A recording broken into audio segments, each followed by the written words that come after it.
We'll hear argument first this morning in Case 24-1056, Rico versus United States. Mr. Unikowski.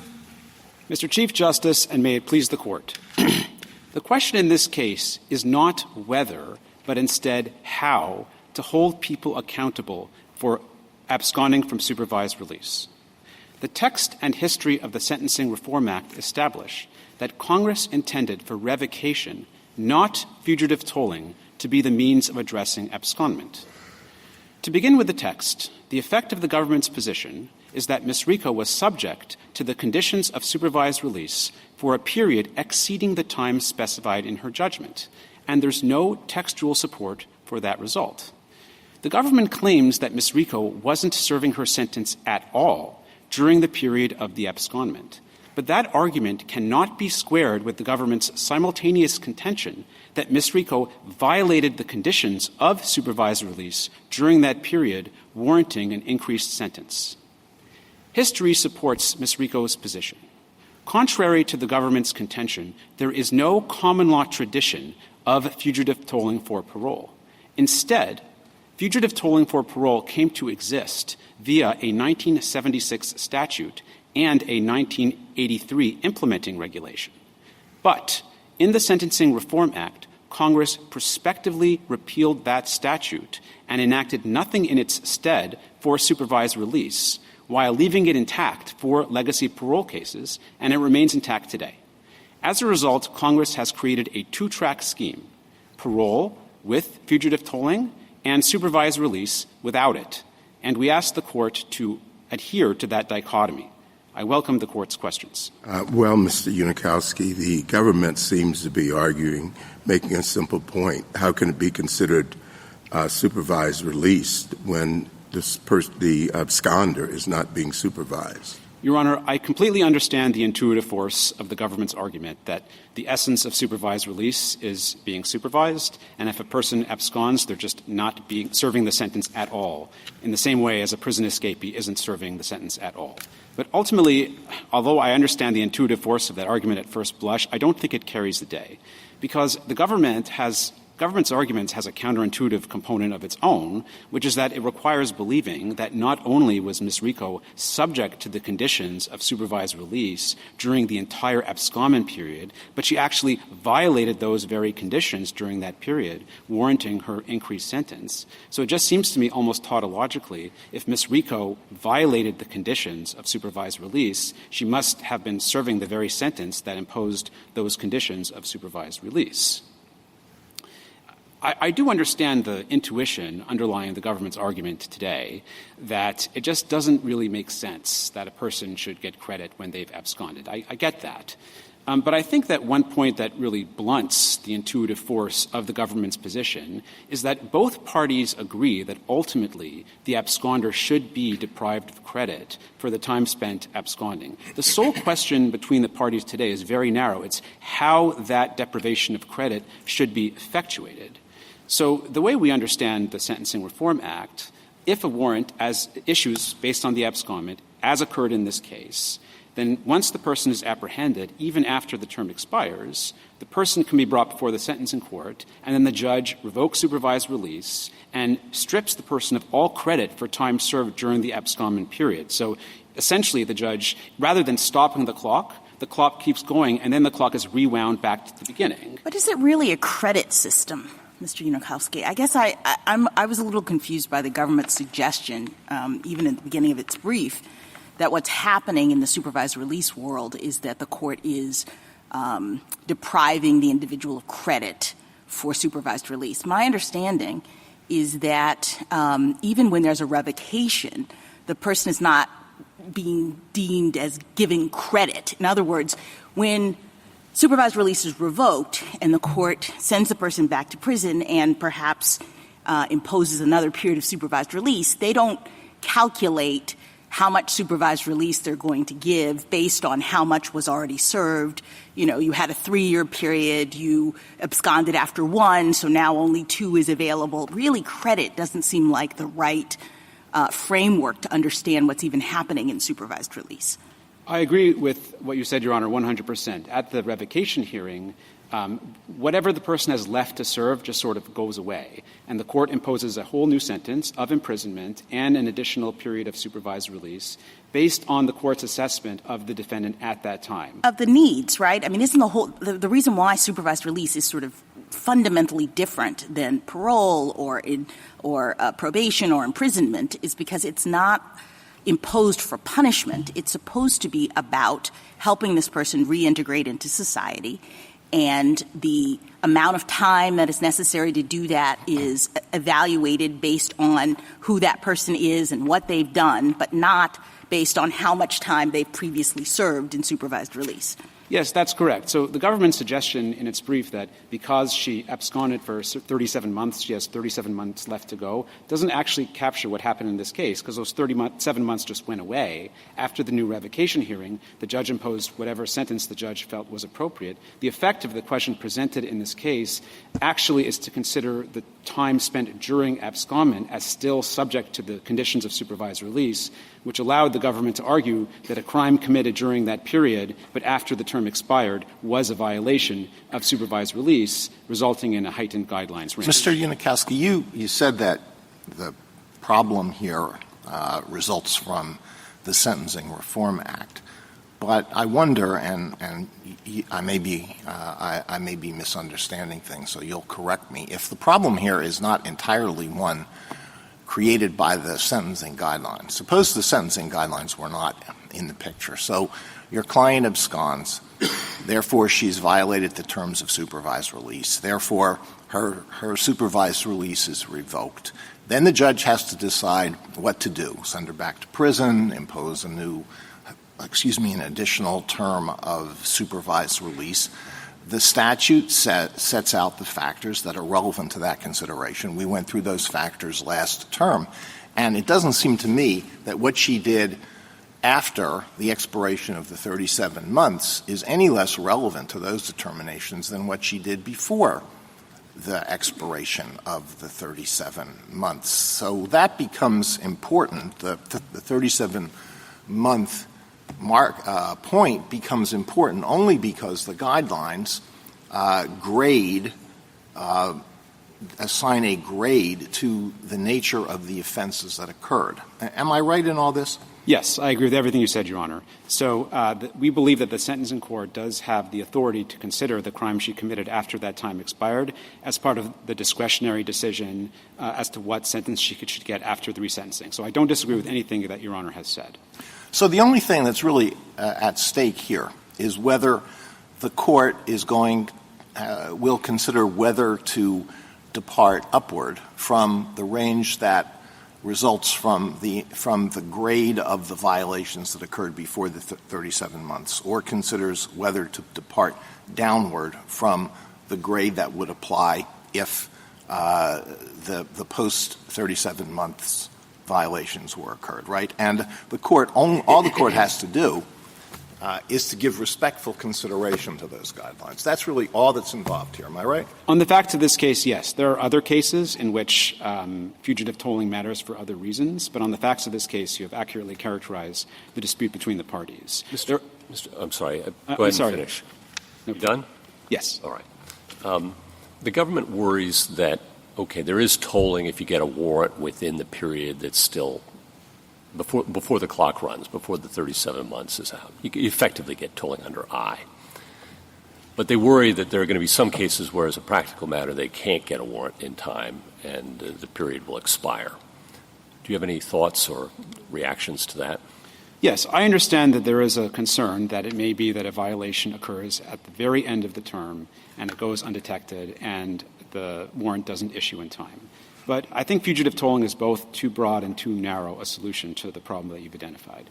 So first of all, I think it's too narrow because that is a problem that can arise with any violation late in the term, committing a crime, possessing drugs, anything else. You mean escape detection, you're saying? Yes, any crime, anything. And in fact, in some ways, abscondment is the easiest type of violation to detect. Identify. Yeah. Right, because, the absconder doesn't, or the supervisee doesn't answer his cell phone, and so the probation officer can get a warrant right away. So if we're concerned about the problem of late-in-term violations, it seems odd to focus only on the one type of violation that's easiest to detect. I also think fugitive tolling is too broad because it applies to supervisees who abscond any time in the term, and it causes the conditions to essentially last forever after the term until the person is apprehended. There's also an amicus brief by NACDL which walks through empirically that abscondments tend to occur early in the term, so I'm not sure the concern the government identifies has a lot of real-world force. What about the situation where the person who's on supervised release is imprisoned for a state offense? So the supervised release term is told during that period, and then when the person is released, the state authorities may not notify the federal court that the person has been released, so no warrant would issue. Right. So that is the facts of the Swick case, which is currently pending on certiorari to this court. As far as I know, that's the only time that's come up since 1984. I've looked around, haven't found any other cases with that fact pattern. So it's an unusual case. I think ultimately it's a good idea for federal probation officers to maintain contact with state authorities as to when the person is released from state prison. But I don't think that one singular, rather unusual fact pattern is a basis to establish fugitive tolling across the board for all supervisees.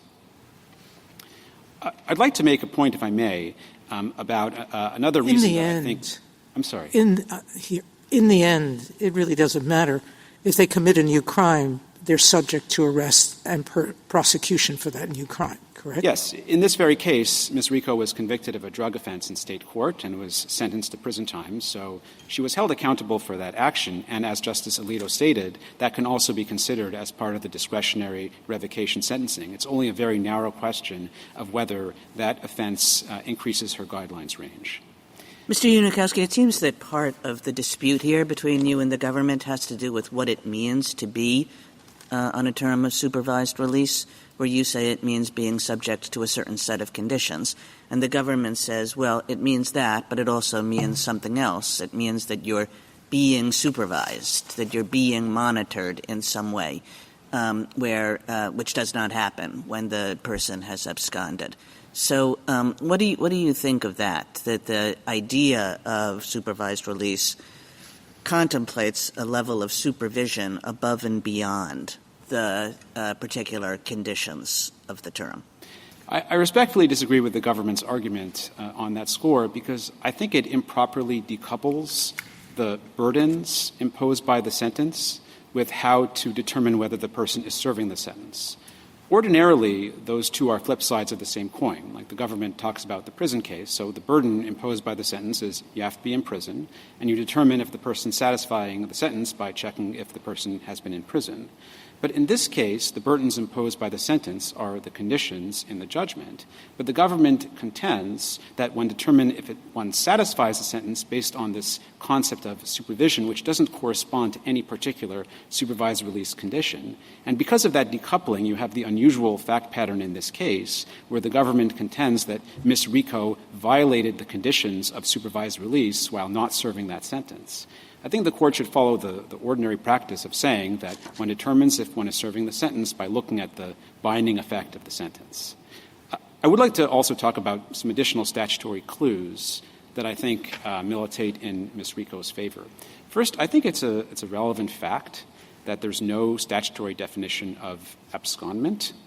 And I think it's and in fact, that's a difficult concept to define at the margins. There's two amicus briefs, the NACDL amicus brief and the NAFD amicus brief, that talk in some detail about the difficulties courts have had in deciding questions like when a violation of supervised release rises to the level of an abscondment and also when the clock on the abscondment period starts.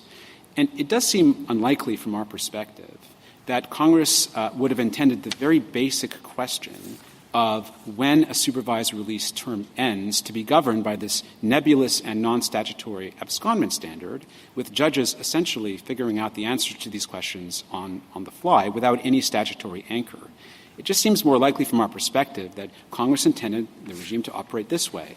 The clock keeps going unless it's told under the explicit language of Section 3624 or until there's a revocation hearing. At that point, the judge can recognize that it's necessary to turn the clock back to the beginning to ensure the person actually serves the full term of supervised release in contact with the probation officer that the court contemplated.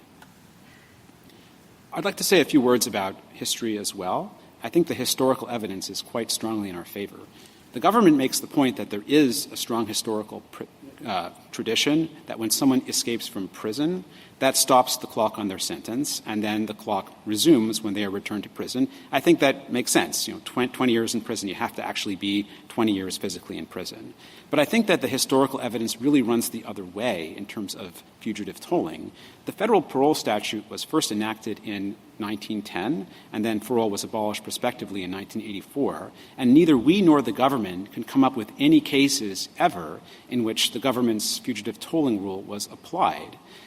In the manner the government proposes today, in which the conditions of supervised release, of parole extended after the scheduled expiration of the term. And it's not just the absence of evidence of fugitive tolling, there's also evidence of absence in the form of this 1983 regulation that we cite in brief. So that regulation said that prospectively, based on this 1976 statute, there will be fugitive tolling of exactly the same form that the government advocates in this case. So in a couple of ways, I think that regulation rebuts the notion that there's a tradition of fugitive tolling. One, it's premised on this 1976 statute, not this longstanding common law tradition. Two, it's prospective only, implying that the rule didn't previously exist. And third, it's not clear why the Parole Commission would have enacted such a rule if the tradition already existed in advance. So I think that provides pretty strong evidence that this just wasn't a thing that parole boards were doing until 1983. And then in the Sentencing Reform Act in 1984, Congress repeals the statute on which this provision was based, 4210C. It enacts no replacement provision, and meanwhile, Section 4210C is immediately adjacent to this other statute, 4210B, which enacts a version of prisoner tolling, and Congress does reenact that in the Sentencing Reform Act. Well, before the abolition of parole with the Sentencing Reform Act, there were no sentencing guidelines. So it's not clear to me why it would be relevant, why a court would be concerned about whether the parolee committed offenses during the period when the parolee was supposed to be on parole after the expiration of the parole term or not. The parolee violates the terms of parole. When the parolee is apprehended, the court would revoke parole and then decide what to do. So why would it be relevant? Suppose your client were on parole. Why would it be relevant to determine whether the additional things that she did while out on parole occurred before or after the 37 months? I mean, the 1983 regulation explicitly says that if you commit the violation after the schedule ending, it will be considered a violation of parole. So, it's hard to reconstruct exactly what they were thinking, but presumably it was felt that this was important enough to encode it in a regulation. And so, Congress had that regulation on its desk. It was enacted just a year before the Sentencing Reform Act, and Congress eschewed it in the Sentencing Reform Act. So I just think that that's at least some amount of historical consideration is warranted here, especially since I think what this case boils down to are these competing intuitions. The government has this intuition on its side of the house that it doesn't make sense to say that a person who isn't supervised is serving a sentence of supervised release. And then we have the intuition on our side of the house that it doesn't make sense to say that someone could have violated the conditions of supervised release when they're not on supervised release. And ultimately, it's the court's job in this case to cut through that Gordian knot. And I think rather than kind of wrestling with these competing intuitions, I think it's wise to look at the historical tradition here where we see that this just wasn't happening for the entire history of the parole statute. And so the proposition the government claims in its brief is very obvious, didn't occur to the Parole Commission at the time. And so I think the court should carry that tradition forward. At least. How do you respond to the other point that the government makes, the thrust of it being that the court has ordered this person to serve a, let's say, 3-year period of supervised release, and they didn't do so? Why should they get the benefit of running away or absconding and not having to comply with the court's order?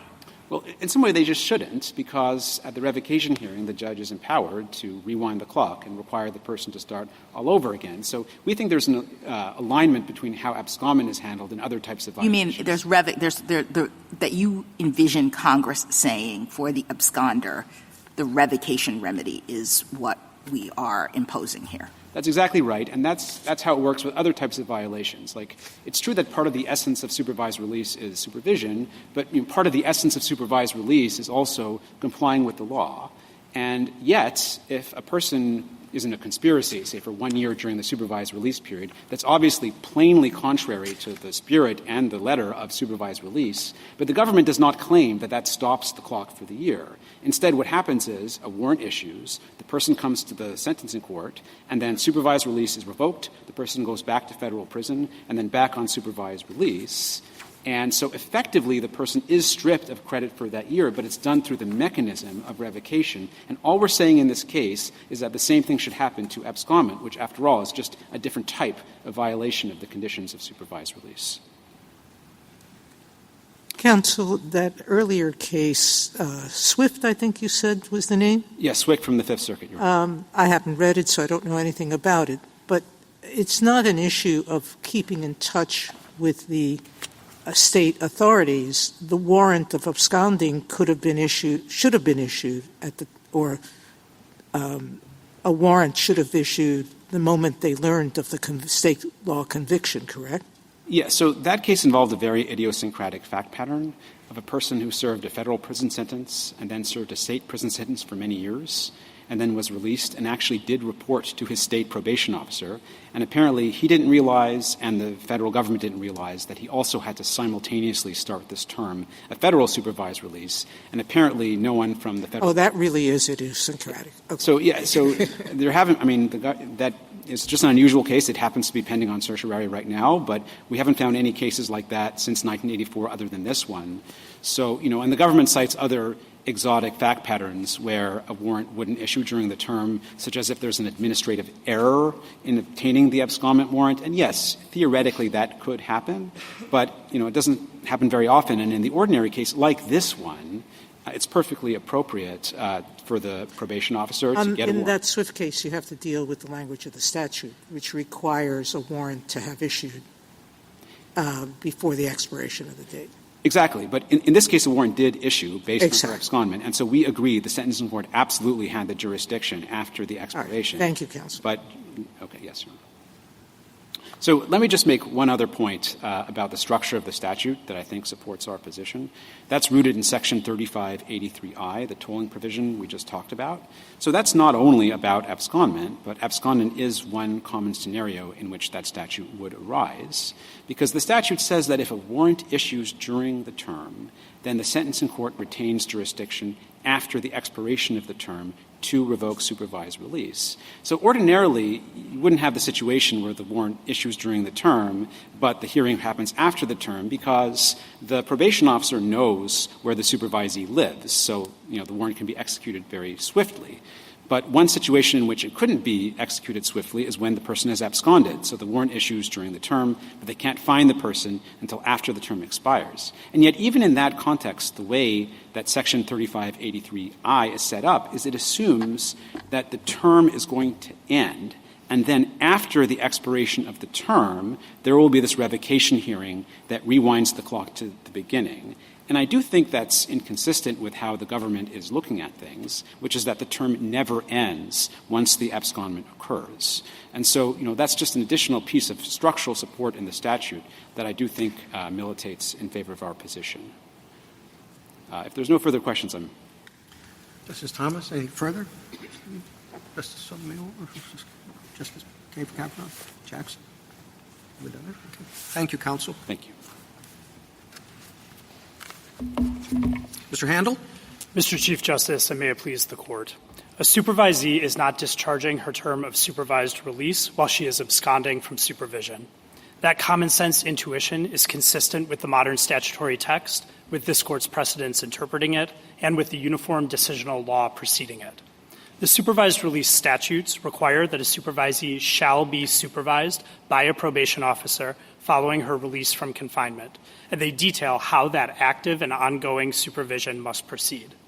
This Court has accordingly recognized that supervised release is a system of both post-confinement monitoring and post-confinement assistance, neither of which is possible when the supervisee's whereabouts are unknown because she has absconded. A fugitive who deliberately and successfully evades supervision depriving the court of any information as to her conduct, condition, and compliance is not being supervised in any sense that lawyers, legislators, or laymen would understand that word. Petitioner's theory that she was discharging the supervision component of her judgment despite being entirely unsupervised because her abscondment did not automatically terminate her release conditions misunderstands the nature of supervised release. To discharge her term of supervised release, a supervisee must be both under the supervision of a probation officer and subject to release conditions. But her defiance as to the former does not relieve her obligations as to the latter. Just as nothing in the supervised release statutes authorizes a supervisee to earn credit for time spent as an unsupervised fugitive, nothing permits her, by means of abscondment, to take a vacation from her court-ordered conditions whenever they prove inconvenient. Those two intuitive principles resolve this case. I welcome the Court's questions. You suggest that without the tolling, she would receive an unwarranted benefit. What exactly is that benefit? Yes, so I think there are a couple of possible benefits that a supervisee would receive from a period of fugitivity if you did not apply the fugitive tolling doctrine. So it does not apply to this case, but the most obvious and most serious benefit that a fugitive could receive would be the ability to just run out the term of supervised release while she is absconding. So in this case, what is the benefit? So in this case, the benefit is essentially that she avoided the post-confinement monitoring and surveillance. So if you have revocation as a sanction for that, what is this case about?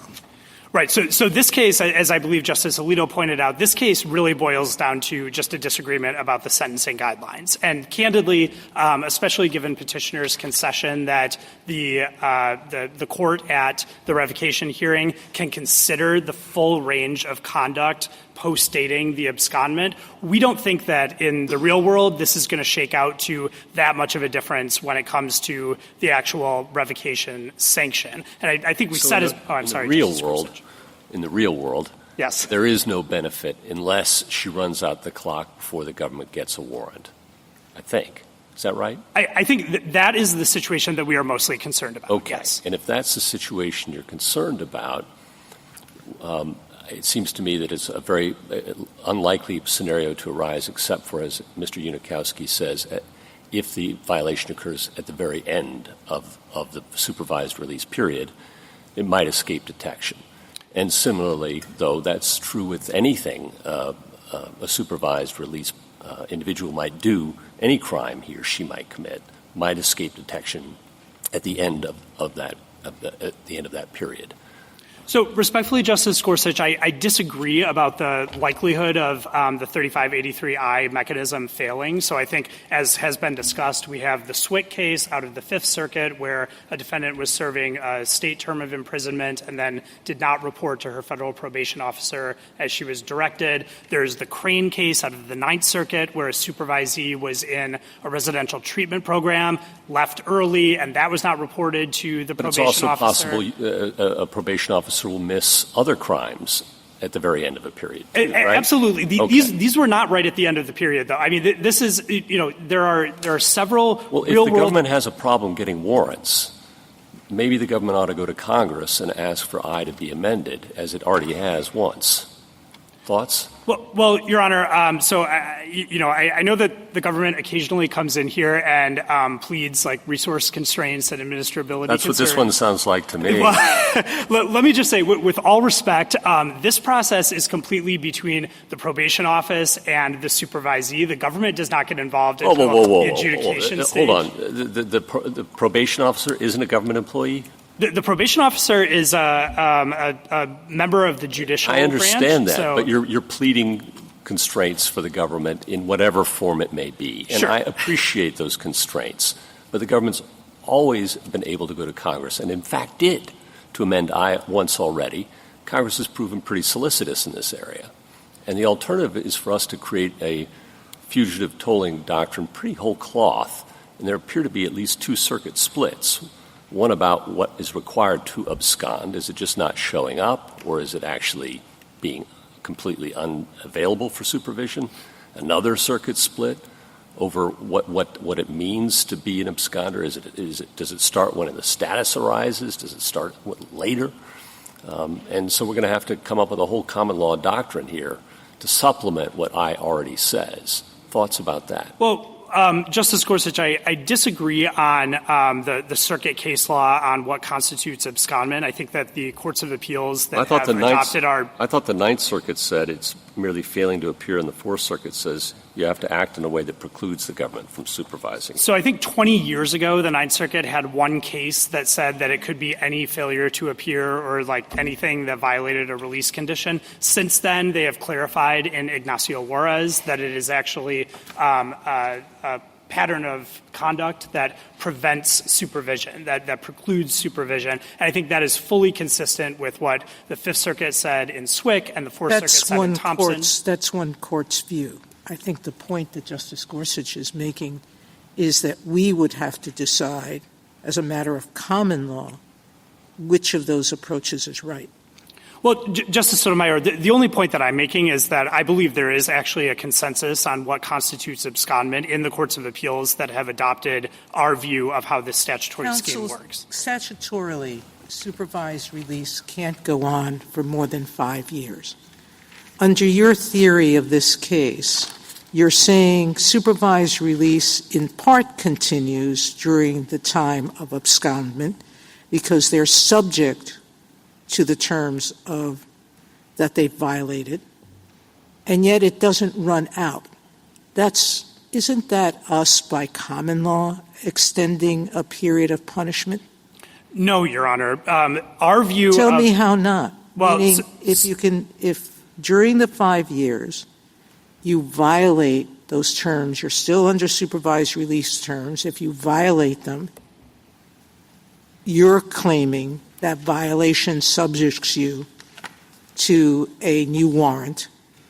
How are we not extending the period?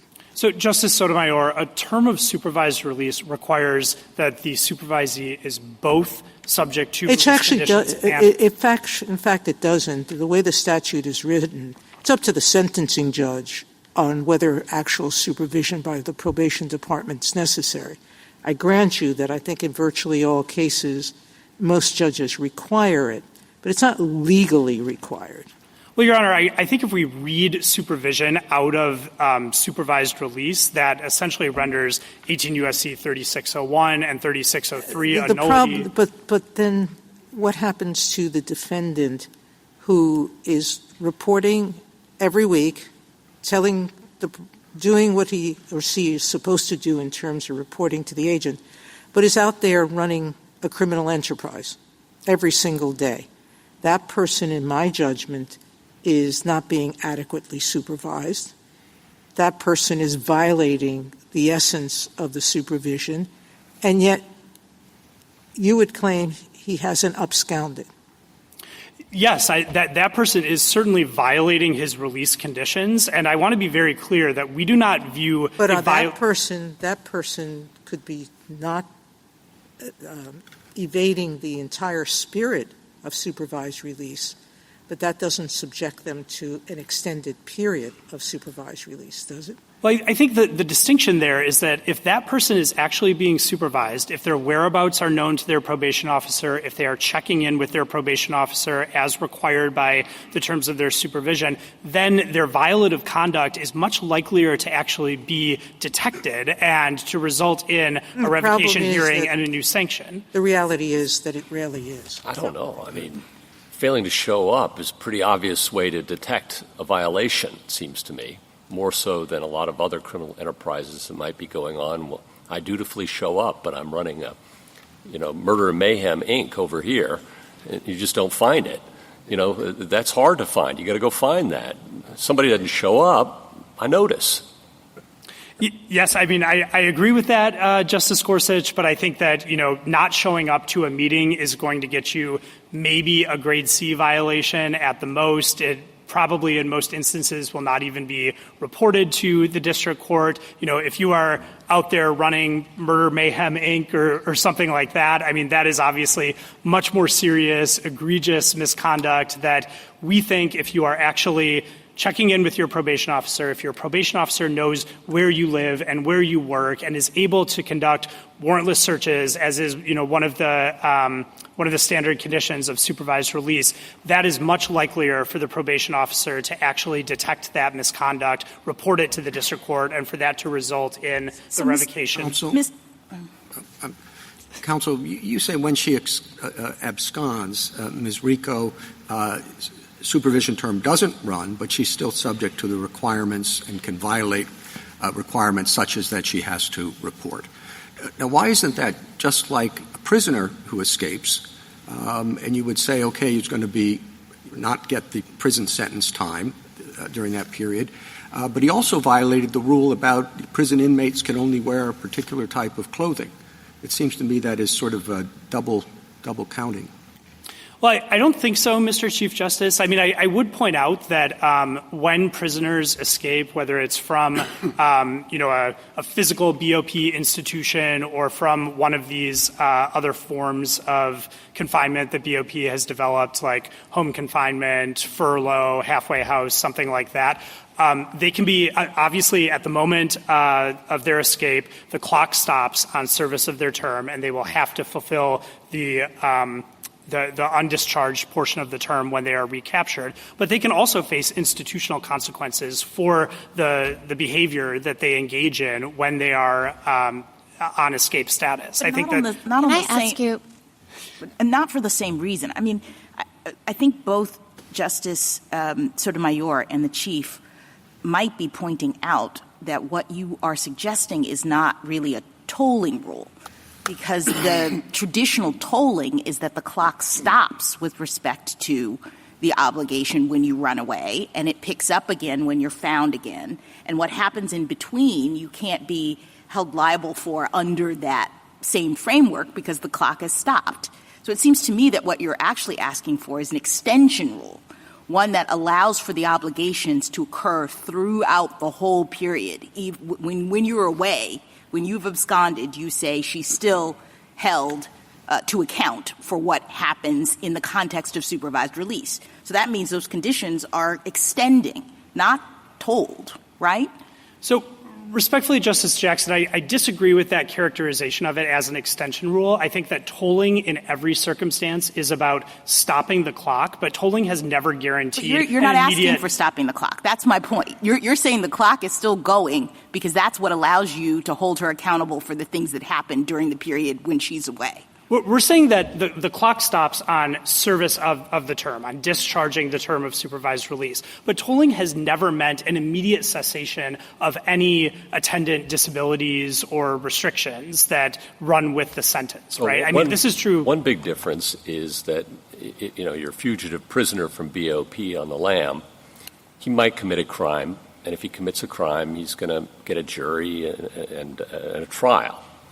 Whereas if on supervised release in the abscondment scenario, the government would assert the right for a judge rather than a jury, and under a preponderance of the evidence standard rather than under reasonable doubt standard, address any misconduct during that period, correct?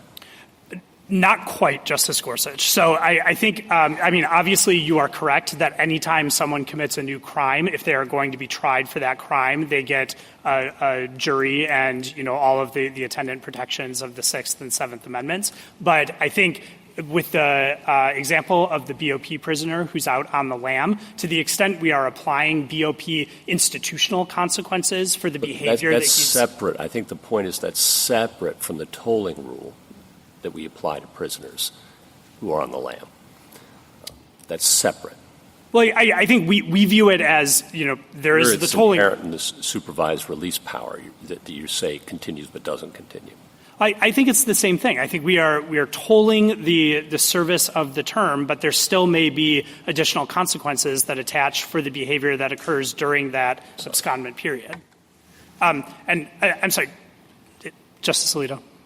Well, I was just going to ask whether you think that that the petitioner's argument is inconsistent with, or at least in tension with, our decision last term in Asteris, which discussed the factors that are relevant in deciding whether to revoke supervised release and what to do if supervised release is revoked.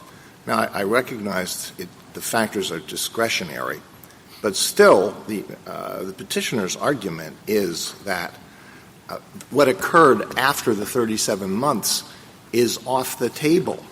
And I don't understand where it is of lesser significance. It can be taken into account only through the mechanism of a departure. But I don't see what happened after 37 months is any less relevant than what happened before 37 months. I agree, Justice Alito, and I think that what this court said in Asteris is that courts at a supervised release revocation hearing can and should take into account all of the forward-looking interests that criminal sentences serve, which includes deterrence, incapacitation, things like that. I think that giving supervised release the effect that Congress wanted, meaning that it is actually supervision, that it is the kind of post-confinement monitoring and post-confinement assistance that this court recognized in Cornell Johnson and Roy Lee Johnson, serves those interests that the court recognized in Asteris. And I don't quite understand. I mean, I think there is certainly some tension in the idea that a person who violates their supervised release by absconding is going to be subject to a sanction derived from the full breadth of their conduct post-abscondment, but that the guidelines are limited to just a subset. Well, what that suggests to me is that this is really – that tolling is a misnomer. If this were purely tolling, by analogy to the fugitive tolling rule, petitioner would not have been on supervised release at all during the whole period when she was absconding, but that she wouldn't be satisfying her term. She also wouldn't be subject to the terms of supervised release. But you don't want that rule. So this doesn't seem to me to be really about tolling at all. Neither party really wants a pure tolling rule. It's about what is relevant, what should inform the decision about what should be done when there is a revocation. So, Justice Alito, we think that is a distant second-best rule. We would prefer that rule to a rule of no tolling at all because, as I was discussing, I believe, with Justice Gorsuch earlier, our primary concern here is the idea that defendants will be able to abscond from supervision, wait out the expiration date of their term, and if a warrant or summons does not issue under 3583I, they will be able to render the supervision component of their judgment a nullity. That is the worst outcome here. That does not serve the system that Congress enacted in the sentencing. But isn't that exactly what Congress wanted? I mean, the reason why we have I think, is because Congress suggests that it's only in the situation in which a warrant does issue under those circumstances that the court's authority can extend to allow for a revocation. So I think what you're asking for seems diametrically opposed to the policy choice that Congress has made about the circumstances under which the person can be held accountable for something. So I'm sorry. Yeah. I think I part ways with you on the history and purpose of subsection I. So I would point out, petitioner puts a lot of marbles in the 3583I bucket because that is essentially the only way that she's able to get around this idea that somebody because that's what Congress says about when this can be extended, when the power can be extended to hold her accountable. Well, I would point out, just as a matter of history, that subsection I was not enacted until a decade after the Sentencing Reform Act. So in order to buy into her view, you have to accept the idea that the Congress that enacted the Sentencing Reform Act wanted supervisees to be able to entirely defeat the supervision component of their judgment through fugitivity and waiting out the expiration date of the sentence. I don't think that's plausible inference. But what they did was they put the burden on the government or the probation office to alert the court and get a warrant during the time when the person absconds. But Justice Jackson, there was no 3583I at that time. There was no 3583I. There was no warrant or summons extension mechanism for the first 10 years that the Sentencing Reform Act was in effect. That was not enacted until 1994. And your conclusion is then that we have to, now that 3583I exists, interpret it consistent with the pre-existing state of affairs. Well, I have additional reasons that I think 3583I is insufficient, but I do think it's important to look at the history and think about what the Congress that enacted the Sentencing Reform Act was trying to do. And I think, if Congress gave district courts for the first 10 years of the supervised release system, gave district courts no tools whatsoever to go after absconding supervisees who were able to wait out the expiration date of their term, I think that is very strong evidence that Congress anticipated that traditional ideas of fugitive tolling would be incorporated into the new supervised release system that they were enacting. But in terms of,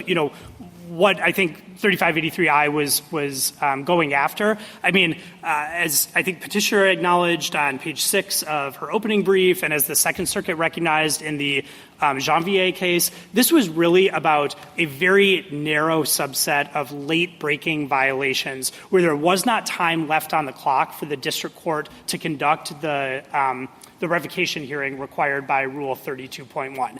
Every court to have passed on 3583I has talked about this as being a provision that is designed just for those very late end-of-term violations. It is not a general fugitive tolling provision. I guess, Mr. Handel, though, the question to you is in what provision do you put your marbles? I mean, in addition to 3583I, Mr. Unikowski would say back to you, look, there is no fugitive tolling provision in this statute of the kinds that the government wants. There is a tolling provision in the statute. It applies to prisoners. It does not apply in this situation. And there is, in addition, a fairly granular, detailed instructions about what to do with a person like the petitioner here. In other words, that there should be a revocation, there should be a new sentence of imprisonment with a term of supervised release attached to it. So the statute offers a solution for what to do with prisoners like Ms. Rico. So where are we supposed to look in the statute for your solution? Right. So I think there are a couple of analytical questions baked into this case. And the first one is just, are you serving a term of supervised release when you're unsupervised? And if you agree with us on that, that is just about, the basic fundamental essence of supervised release, looking at the full range of statutes that Congress enacted here, 3601, 3603, 3624E, and saying, yes, Congress anticipated that when someone is sentenced to a term of supervised release, they will actually be supervised by a probation officer. If you agree with us that you have to actually be supervised to be discharging a term of supervised release, then you've already disagreed with petitioner's position. And then we just get to the secondary question of, okay, what do we do with these release conditions after abscondment? I'm happy to talk about that and why I think that abscondment should not. If I take your argument right, that suggests that the only statutory provision you're pointing to is the one that identifies the person who actually does the supervision. Is that correct? I think 3601 imposes an obligation on a supervisee to be supervised, and 3603 imposes an obligation on the probation officer to supervise. I think that those work together. Yes. It's pretty bare bones, yeah?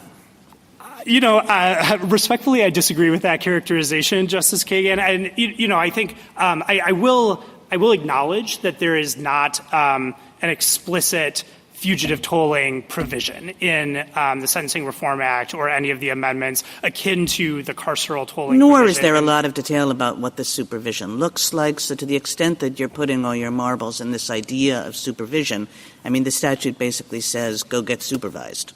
I think 18 U.S.C. 3603 actually puts some meat on the bones of what supervision should look like. I grant that is oriented toward probation officers rather than the supervisee herself. But, I think that tells us what Congress thought supervision would look like in practice and what kinds of requirements for monitoring, reporting, assistance Congress was trying to bake into this system. Thank you. Yeah. Just to get to the 3624E carceral tolling provision, I think as we pointed out in our brief, Congress had a very good reason for explicitly addressing that, and it's because there was a disagreement in the case law as to whether you would toll for terms of incarceration that arose during a period of supervision, but were based on conduct that predated the term of supervision. So they couldn't quite be tethered to a violation of supervision in the way that, this court treated the interruption in Anderson versus Corral and Zerbst versus Kidwell. Congress resolved that judicial disagreement in favor of more tolling. I don't think that tells us much of anything about, what they thought about fugitive tolling. Certainly it doesn't foreclose the existence of fugitive tolling in the Sentencing Reform Act. Can I just ask you one quick question about your supervision issue? Suppose we have a defendant who's in a coma. Are they being supervised? Is abscondment the only thing that triggers your argument that the person is not being supervised? Right. So I think there are, any number of situations we could imagine: a comatose supervisee, a lazy or incompetent probation officer, anything like this, where supervision is not occurring in the way that Congress and that, in your view, would warrant an extension of the supervised release? No, Your Honor. And no. this is because of I think the text gets us like 98% of the way. It gets us to the 2-yard line in terms of what counts as supervision or not, and then the last couple of yards have to incorporate background principles from the pre-existing case law. And there I think you would look at, against whom do we tax this failure of supervision? We recognize that this is not the system operating as Congress designed it. Maybe the probation officer is not meeting the duties imposed on him in 3603. Maybe the supervisee is not doing what, she's technically required to do under the terms of the judgment. But how do we tax that failure? And I think that the lower courts that have adopted our view of this statutory scheme have gotten it right when they've said that a supervisee absconds, that a supervisee is told for her undischarged term of supervised release when she deliberately renders supervision impossible. You would not be able to satisfy the mens rea requirement as to a comatose supervisee or as to any situation in which the probation officer rather than the supervisee was at fault for the lack of supervision. Thank you. Thank you, counsel. Anything further? Thank you. Thank you. Unikowski, rebuttal. Thank you, Mr. Chief Justice. I first want to address Justice Alito's question about the possibility of true tolling, under which during the abscondment period the person wouldn't be subject to the conditions at all. First of all, if that were the rule, then Ms. Rico would prevail in this case because the government's case hinges on Ms. Rico having violated the conditions of supervised release during that period. But second, we respectfully disagree with that rule as inconsistent with the judgment. The judgment does say that when the sentence expires, Ms. Rico will be subject to X number of months of supervised release. So I think what that means is that when Ms. Rico was released from prison, she serves X number of months of supervised release, and that doesn't stop because Ms. Rico makes the unilateral decision to abscond. I'd like to talk about Section 3583I. As counsel mentioned, that statute was enacted in 1994, and the reason it was enacted is that there were administration problems prior to the enactment of that statute. Several courts invented these judge-made rules to try to get around them. Finally, Congress solved the problem with Section 3583I, but I think it's notable that Congress enacted the statute with a very reticulated language that self-consciously departed from the parole equivalent, Section 4210C. It specifically required that the warrant issued during the term, and only then was jurisdiction extended until after the term. So that would have been a perfect opportunity for Congress to enact the same type of fugitive tolling rule that already existed for parole. Congress's decision not to do that, I do think, sheds light on the question presented here. I want to say a word about Section 3601, the statute that says that the supervisee shall be supervised, which counsel characterized as getting the government 98% there to the 2-yard line. I don't think that statute's very helpful to the government. All it says is that the person shall be supervised. Moreover, that's just a prefatory provision in a portion of the U.S. Code addressing the duties of probation officers. That appears in Section 3601. The next section is about how probation officers are appointed, and then the next section after that concerns the duties of probation officers. So I think it's hard to read that as recognizing a fugitive tolling doctrine. It says nothing about tolling, nothing about extending the sentencing court's jurisdiction, nothing about stripping people of credit, and those are all topics that are addressed in other portions of the Sentencing Reform Act that do not enact the government's proposed rule. Ultimately, this case boils down to the proposition that there's just no statutory support for the government's claim that Ms. Rico could have been simultaneously on supervised release for purposes of finding a violation of the conditions, but off supervised release for purposes of determining whether she was serving her sentence. Because there is no textual support for fugitive tolling, we would ask the Court to reverse the judgment below. Thank you. Thank you, counsel. The case is submitted.